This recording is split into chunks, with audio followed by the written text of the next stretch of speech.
অজগৰ সাপ উদ্ধাৰ হৈছে ক'ৰ পৰা কেনেকৈ কি হ'ল?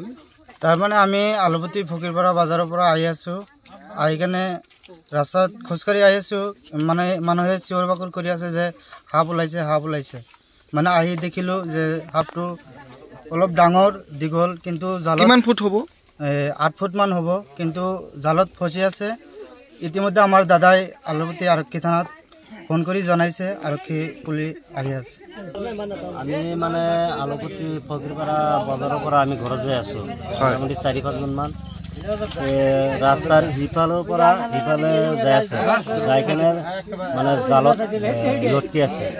তাৰপিছত আমি দেখা পাই কিনে চিঞৰ বাখৰ কৰোঁ, কৰাৰ পিছত বহু মানুহ আহিল। অহাৰ পিছত আমি আলুপতি আৰক্ষী থানাত জনাইছোঁ, আলুপতি আৰক্ষী থানা আহি আছে। এই অজগৰডাল কিমান ফুট হ'ব? মোটামুটি 7-8 মান 9 ফুটমান হ'ব।